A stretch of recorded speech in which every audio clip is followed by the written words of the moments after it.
Hey fellow creators, this is your boy Kagiso M. Today on a totally different software. I'm on Davinci Resolve and this is 18. It's a public beta. So the software is still on test phase. You might call it that way because it's on beta. There is 17, sorry, that you can also download, but I think 18, as much as it's still on beta, it is working. I've tested it. This is the software that I'm trying to move into, and primarily for the way it actually resolves the colors, the way it has so many features that you can use for color grading. So today I'm just going to show you a quick way of having this flat picture, and this is actually a raw file from Canon. So it's a Canon Cinema Raw Light. This was the BTS, and the lovely lady that you see here, her name is Laughter. She's a model. She's one of the ladies that actually helped us a lot to shoot the music video some time back. So that's her details on the screen. You can follow her, give her some love on social media. She is a model. So anyway, let's kick off. I'm going to show you how to move from, if I may get this, okay, how to move from, let's get her to smile, and that, how to move from here, how to move from that flat profile to something like this. In fact, this is, if you look here, it is clipped, but that's fine, and we actually has some more contrast, but I love the color tones and the sharpness that we got after decoding the raw file. So these are two separate clips, but of course from the same camera and similar angles. And so anyway, let's just move to our next clip. So this was the next clip. Okay, this is I'm pasting that time code because this is where it looks like it was sharp in terms of the camera was not moving, because if you move it a little, see, it's still sharp, but then you get there where there was a camera motion. So I'm gonna leave it somewhere here. And now let's start. Inside Davinci Resolve, there is this little nice thing. You also get it on Premiere Pro, but honestly, I didn't like it on Premiere Pro. You get this camera raw. Since all this was shot on RAW, it's only appropriate to start here. You can actually go direct, use the bars, or use your curves, or you can even go into the settings. Let me just onto the settings, change the color management. I'm just gonna cancel this, or you can even on the note just go straight and maybe put some light. This is a Canon log, maybe to Rec 702, and do that, or choose something else. Like there is a, it's becoming even more flat. There was one that I actually liked, but it was not on this clip specifically. But anyway, so you can do that. There's a lot of ways you can do this. Let me just reset the note just to make sure I'm not influencing this clip somehow before I start. So I'm going to use the camera raw, and this is how it was shot in terms of the ISO, the log, and the color temperature. So I'm just going to use full res Canon and decode using clip. I'm just going to leave it as a clip. You can, if you say Canon default, you can see changes, camera metadata. Maybe let's just use the camera metadata. I wonder if the clip and the camera metadata will not give us.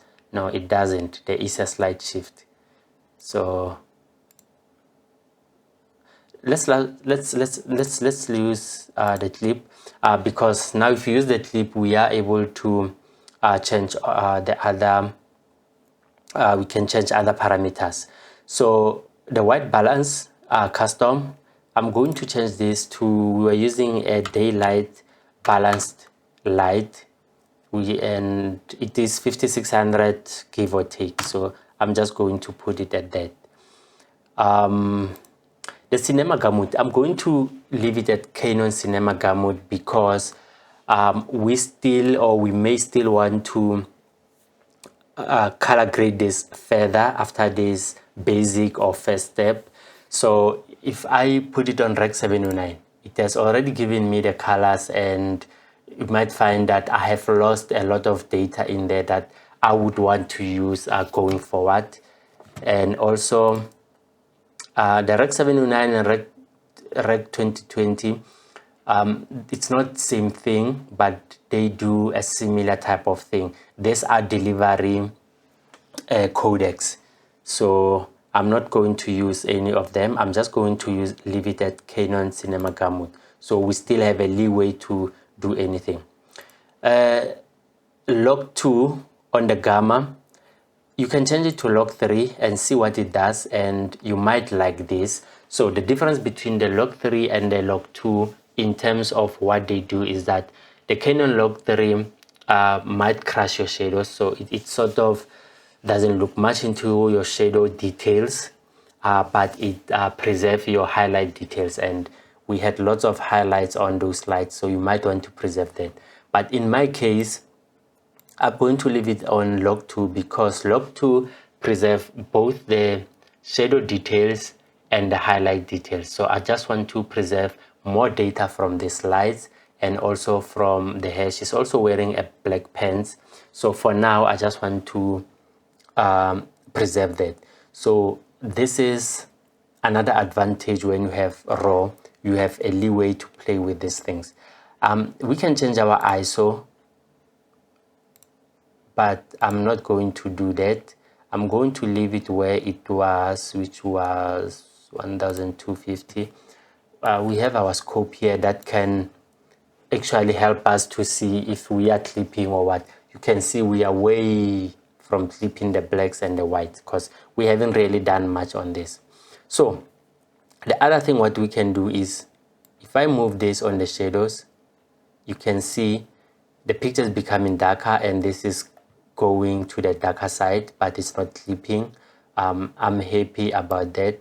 I'm going to move the lights to plus minus there, as long as they're not clipping.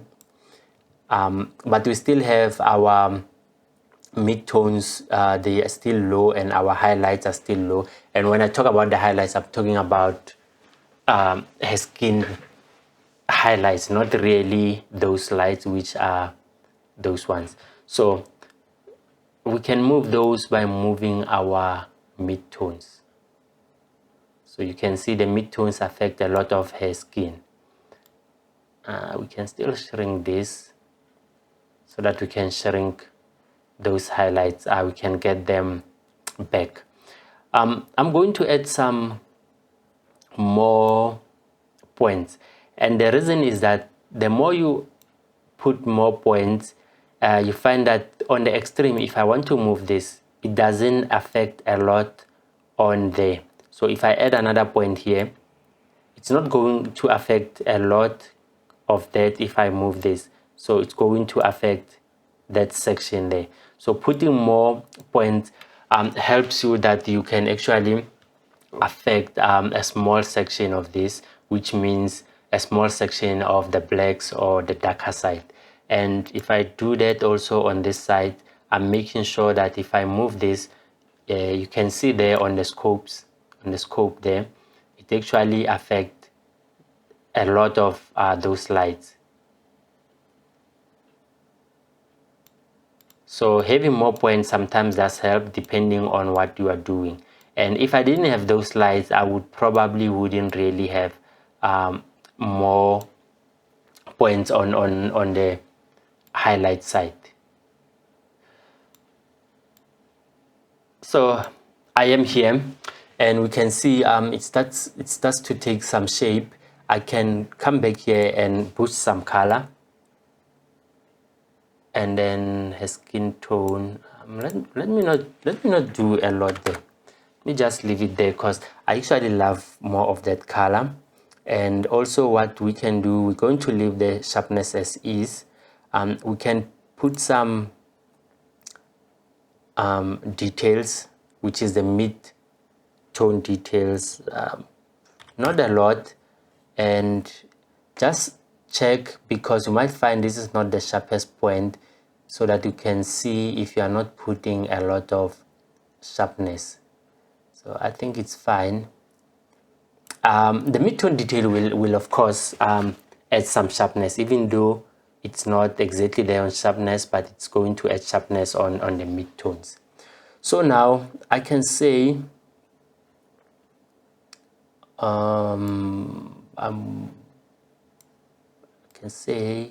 let's get her hair to be darker.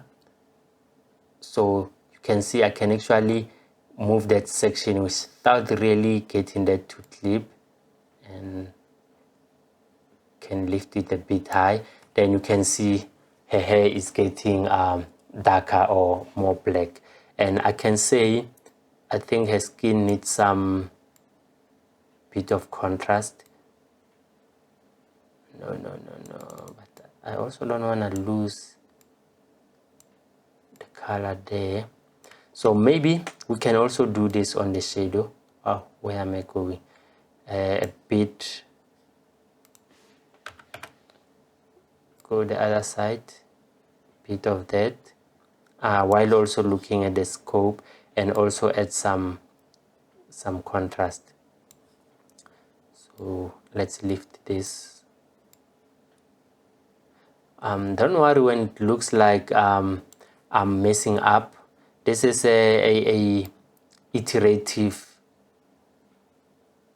It's an iterative exercise when you color grade, because each affects something. So small shifts, they actually get you to where you want. So yeah, this is pretty much close to, even though we have some crash there, it's probably on there. So you can, I'm just gonna do that. Can lift this a little bit. So this is very close to that picture that I've shown you. Maybe on that other one I have also maybe added some color or something else, but this is very close. And I'm just going to move the tint a little bit. And yeah, so this is your tint, this is your magenta and your green. So I've moved it a little bit. So you can see we're still not clipping, but we having a healthy face here. So if I move this a little bit, this was a BTS camera, so it was moving all over the show.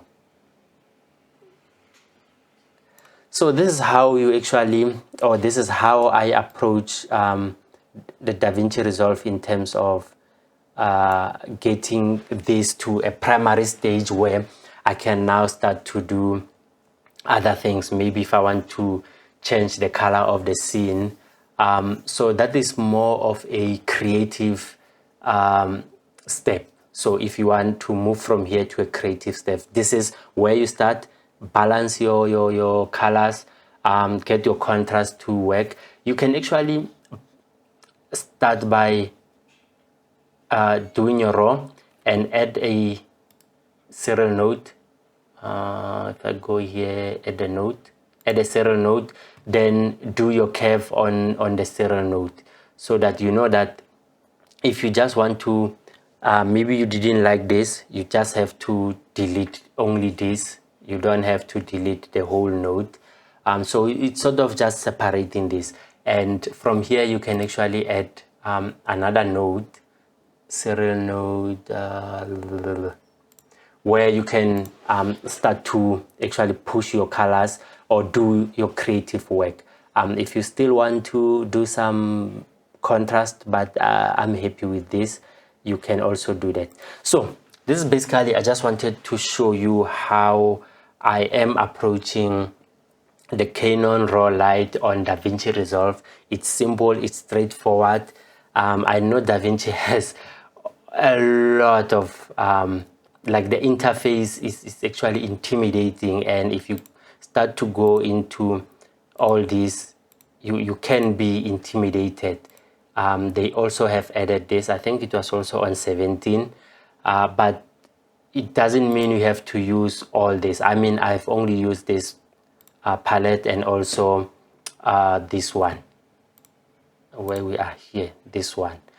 So guys, thank you for watching, and I will be doing a couple of stuff from Davinci Resolve as I learn it, and I will also be showing where I am, just to show that learning something. I mean, I've been using this not long. I have tried it before with 15, 16, 17, but I just didn't like a couple of things. But now it's been probably 3 weeks, if not 2, that I am actually letting myself to really learn this and see what works for me. So guys, thanks, and let me stop talking too much. I will see you on the next video.